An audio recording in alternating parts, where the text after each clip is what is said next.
Good morning everyone. ঘরকোনা শান্তিনী ব্লগে তোমাদের স্বাগত। অনেক অনেক ভালোবাসা। আশা করি তোমরা সকলেই ভালো আছো, সুস্থ আছো। আমিও ভালো আছি। বাজে এখন 9টা মতো, 8:30। দাদাভাই একটু আগেই বেরোলো চা খেয়ে, আমরাও খেলাম চা। আর বিছানাপত্র দেখো পড়ে রয়েছে, একদিকে ভাত আর ডালটা চাপিয়ে এসছি। এবার বিছানাপত্রগুলো গুছাবো। শীতকালে না উঠতেই যেন ইচ্ছা করে না, উঠবো করলেই দেরি হয়ে যায়। ওই হয়েছে, শীতকালে সকালটা খুবই কষ্টে, কিন্তু উঠে একবার গেলে তারপর আর কোনো কষ্ট নেই। গরমকালটা বেশ ঝরঝরা লাগে, সকাল সকাল ঘুম ভেঙে যায় গরমের জ্বালায়, এটা ভালো লাগে। আর শীতকালে মানে টাইম দেখতে দেখতেই ব্যাস কখন পার হয়ে যায়। ঘুমটা এখনও মনে হচ্ছে চোখে। কালকে অনেক রাত্রে ঘুমটা মানে মোবাইল একটু সারাদিনে তো সেভাবে করে দেখি না, দিয়ে রাত্রেবেলাতে একটু মোবাইল দেখতে দেখতে ভিডিওগুলো আপলোড করছিলাম, করতে করতে দেরি হয়ে গেছে প্রায় ঘুমাতে 1টা-1:30। এবার প্রথমেই ভাত ঘুমটা কেটে গেলে না পরের বার ঘুম আসতে অনেক টাইম লেগে যায়। তারপর ভুল ভাল কী সব চিন্তাভাবনা সেই মাঝরাতে হয় জানি না, দিয়ে ওই সব চিন্তাভাবনা করতে করতে ঘুমাতে প্রায় 1:30-2টো তো হবেই। দিয়ে উঠে এই এখনও চোখটার মধ্যে দেখো ঢোলো ঢোলো ভাব, মনে হচ্ছে এখনও শুতে পারলে মনে ঘুমিয়ে যাবো। দিয়ে যাই হোক, ওই এবার এই কাজগুলো করি, না হলে তো খাওয়া দাওয়া সব কিছুই দেরি হয়ে যাবে। আর ভাবছি মাথার চুলে একটু হেনা দেবো। বহু বছর হলো হেনা দিতে পারি না, প্রায়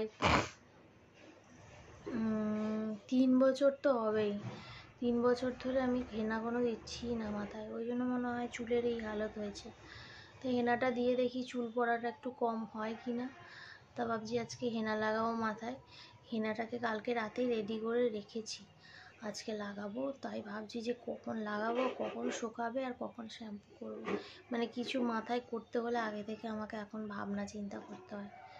আর যদি মামাম একটু তাড়াতাড়ি করে খেয়ে নেয়, মামাম তো তাড়াতাড়ি খায় না। হ্যাঁ যাচ্ছি, মামাম তো তাড়াতাড়ি খায় না।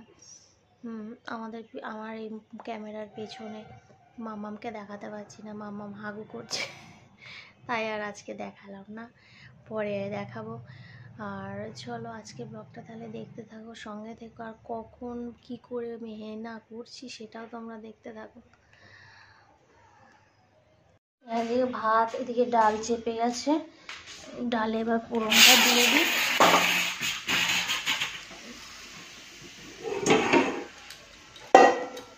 সকালে খুব তাড়াহুড়ো থাকে।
বিছনাপত্র আমার কমপ্লিট।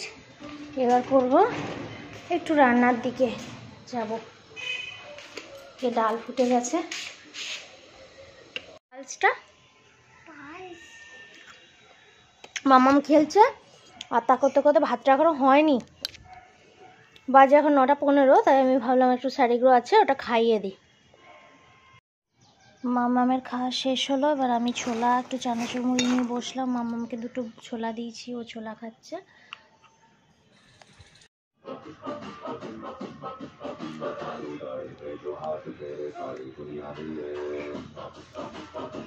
আচ্ছা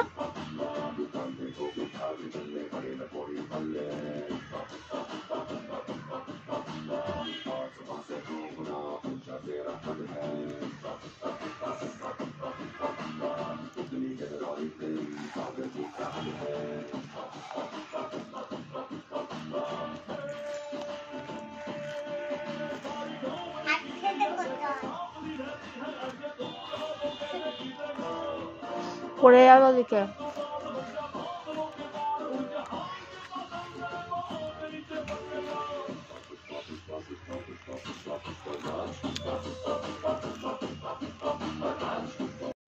মুড়ি অর্ধেকটা খেতে খেতে রেখে দিলাম, কারণ আমি যদি পুরো মুড়িটা শেষ করে চিবাতে থাকি তাহলে আর মাথায় হেনা করা হবে না। পরে আবার খাওয়া আগে হেনাটা করে কালকে গুলে রেখেছিলাম।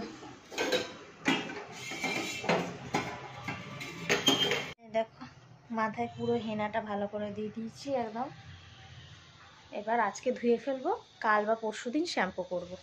একদিন রেখে ধুলে বেশি ভালো কাজ হয়। আর যদি তোমরা মনে করো গন্ধ সহ্য করতে পারছো না, যেহেতু ডিম আছে, তাহলে তোমরা শ্যাম্পু করে নিতে পারো ভালো করে শুকিয়ে। তো চলো বাকি কাজগুলো করে নিই। মামাম আর আমি স্নান করে এলাম, আর মামাম দেখো শাড়ি পরে এখন ঘটি করে তুলসী তলায় জল দিতে যাবে। আসতে ছুটবে না, হেঁটে হেঁটে যাও, আস্তে আস্তে আস্তে অল্প করে। আসো, দাও দাও, হ্যাঁ দাও। চলে এসো, এখানে দাও।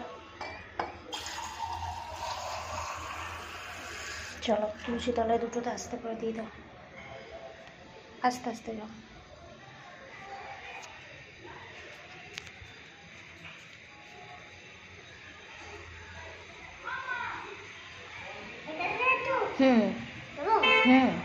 দাও, দু হাতে ধরে দাও, দু হাতে ঘটিটা ধরো। আর একটু দাও, আর একটু। ঠিক আছে, এবার ওটাতে দিয়ে দাও পুরোটা। ব্যাস, ঘটিটা এখানে রাখো, এখানে টুলের ওপর রাখো, রেখে দু হাত জড়ো করে নম করো। না, ঘটিটা রেখে দাও, যাও। ঠাকুমা পড়ে গেছি, পড়ে গেছিলাম এখনই। লেগেছে? ওই তো হাতে লেগেছে। এরম করো, হাতটাকে ব্যায়াম করে নাও একটু। লাগেনি? চলো খাটে ওঠো, ক্রিম মাখিয়ে দিয়ে এবার। হয়ে গেছে শাড়ি পরা? দেখেছি শাড়ি পরে দৌড়াতে নেই, ওই জন্য বললাম। হ্যাঁ, শাড়ি পরে লাফাতে হয়। ওঠো ওঠো, ক্রিম মাখাই। হয়েছে হয়েছে। আজকে রান্না দেখো, লাউ বড়ি দিয়ে করেছি, আর মূলো ছেঁচকিও বড়ি দিয়ে করেছি। মাছের মাথা থাকলে লাউটা মাছের মাথা দিয়ে করতাম, কিন্তু নেই। এই মাছ দিয়েছি, এখানে কাঁচা ছোলা, পটল ভাজা, আর পেঁপে গাজর দিয়ে মুগের ডাল। তো খেয়ে নিই, আজকে অনেক তাড়াতাড়ি হয়ে গেছে অবশ্য। বাজে এখন 12:25, তো খাওয়া শুরু করে দিই, কারণ মামামের খেতে তো অনেকক্ষণই লেগে যায়। আর রোদটা দেখো এত সুন্দর উঠেছে আজকে, দেখো একদম কটকটে রোদ। আর আমাদের এই রান্নাঘরটা দিয়ে প্রচণ্ড রোদ আসে। এই দেখো কি সুন্দর রোদ হয়েছে, ওইদিকেও রোদ আছে। খেতে বসবো তখন পিঠটাই পড়ে, তো কি আরাম লাগে। মামাম দেখো টিস্যু দিয়ে কি করতেছে। কি করছো? পুতুলকে সাজাচ্ছ? সাজিয়ে দাও। হ্যাঁ, উঠে ভাবলাম একটু চা, সকালে ছোলার মুড়ি খাবো। ছোলা মুড়িটা বার করেছি, দেখো পিঁপড়ের দলা দেখো। এই শীতের টাইমে কেউ লাল পিঁপড়ে কখনো হয় বাবা, আমি ভাবতেই পারিনি। আমার এই আশার জিনিসে জল ঢেলে দিলাম। এত পিঁপড়ে হয়েছে।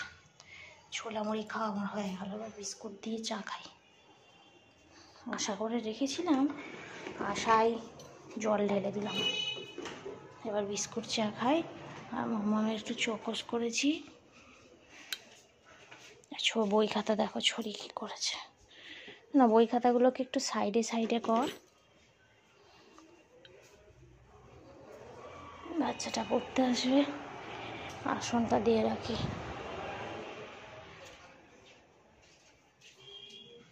সকাল এই দুপুরের পর থেকে শরীরটা এত খারাপ, এই কোমরের এই সাইড থেকে পুরো পিঠ থেকে প্রচণ্ড যন্ত্রণা হচ্ছে। ঘুম থেকে ওঠার পর উঠতেই পারছি না, এত যন্ত্রণা হচ্ছে। কিসের থেকে হচ্ছে কে জানে। নিচের লাইনে নেমে গেলে হবে না, ব্যাস নিচের লাইনে নেমে গেলে হবে না। এই যে তুমি লাল পর্যন্ত দাগ টানো, এই লালের নিচে দাগ নামাবে না। হ্যাঁ, এই লাল থেকে লাল পর্যন্ত দাগ দাও, ব্যাস। ভালো করে পেন্সিলটা ধরো, ভালো করে পেন্সিল ধরতে হবে। এই করে এই দাগ দিতে হবে, আবার এরকম করে এই লাল দাগ থেকে এই লাল দাগ পর্যন্ত। হ্যাঁ, দাও। এরকম করে, ব্যাস। আর একটু ফাঁকা দিয়ে, আর একটু ফাঁকা ফাঁকা ফাঁকা করে আবার করে দাগ টানো পুরো, এত দূর পর্যন্ত দাগ টানো ওরম ভাবেই।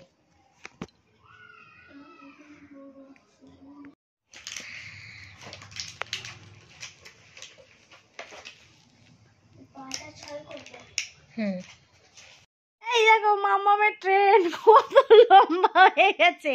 উরে বাবারে, কোন দিকে যাচ্ছে ট্রেনটা? ও মা, এদিক ওদিক বেঁকে বেঁকে, এবার আবার কোন দিকে বেঁকবে? আর তো জায়গা নেই, ওই দিকটা বেঁকাও আবার, এরকম করে বেঁকিয়ে দাও।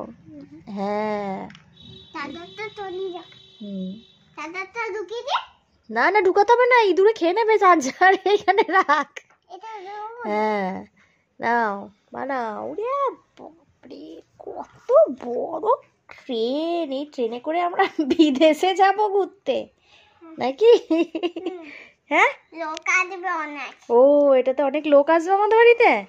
ও তাই? কি আমাদের বাড়িতে নেমন্তন্ন খেতে? কিসের নেমন্তন্ন? কুটু দিদি বাড়ি যাবে। ও, এই ট্রেনে করে কুটু দিদি বাড়ি যাবে? আমরাও কুটু দিদি বাড়ি যাব। ও, এটা বলে। ও আচ্ছা, এই যা উল্টে গেল রে। মামকে খাতে বসলাম, ডাল, মাছ ভাজা আর মূলো ছেচকি, লাউয়ের তরকারি সবই অল্প অল্প নিয়েছি। হ্যাঁ, সব খাবে তুমি। এই তো বাটিতে নিয়েছি, তুমি এই দিকটা এসে বসো, আমি তাহলে খাওয়াতে সুবিধা হবে। মাম্মামকে খাই তো বাসনপত্র যা ছিল মাজা হয়েছে। আর এই দেখো সব কেটে রেখেছি কালকের জন্য সবজি, ফুলকপি আলু দিয়ে ডিম করব। আর এই যে এগুলো সব ভাজা হবে, কিছুটা সিদ্ধ হবে, বেগুন পোড়া হবে, উচ্ছে ভাজা হবে, এইসব হবে। কাটা হয়ে গেলে অনেকটা হালকা হয়। ফ্রিজে এখন ঢুকিয়ে রাখি, ধোয়া হয়ে গেছে। মামামকে তো খাওয়ালাম, বিছনাপত্র দেখো গুছিয়ে গেছি, নিয়েছি ঝেড়ে ঝেড়ে। এবার আমি খাবো ভাত, দিনেকার সবই রয়েছে, ওই দিয়ে ভাত খাবো। আজকে হেনাটা দেওয়াতে না চুলটা অনেকটা ভালো হয়েছে। আর হেনাটা আগে আমি প্রচুর দিতাম, মানে মাসে অন্তত একবার করতাম, তখন চুলটা বেশ ভালোও ছিল। আমার চুল খুব বড় আর মোটাও ছিল। তাই 3-4 বছর ধরে তো দেওয়াই হয়নি, ধরো মামাম ছোট ছিল আর সেভাবে গ্রাহ্যও করিনি। আর চুলও উঠতে শুরু করেছিল, চুল অনেক পাতলাও হয়ে গেছিলো। তো এবার আবার শুরু করেছি, ভাবছি হেনাটা মাসে অন্তত একবার করবো। চুলটাকে ঠিকঠাক করতে হবে, তাহলে আর চুলটা মানে আর থাকবে না, টাকলুই হয়ে যাবো। তো চলো, হেনাটা করে আমার বেশ ভালো লাগছে আজকে। কালকে শ্যাম্পু করব, তারপর তোমাদের রেজাল্টটা দেখাবো, কি সুন্দর চুলটা সিল্কি হয়েছে। তো চলো, আজকের মতো ব্লগটা এখানেই শেষ করছি। যদি কিছু ভালো লেগে থাকে লাইক, কমেন্ট, শেয়ার, অবশ্যই সাবস্ক্রাইব করো। টাটা, গুড নাইট, ভালো থেকো। টাটা, গুড নাইট, ভালো থেকো।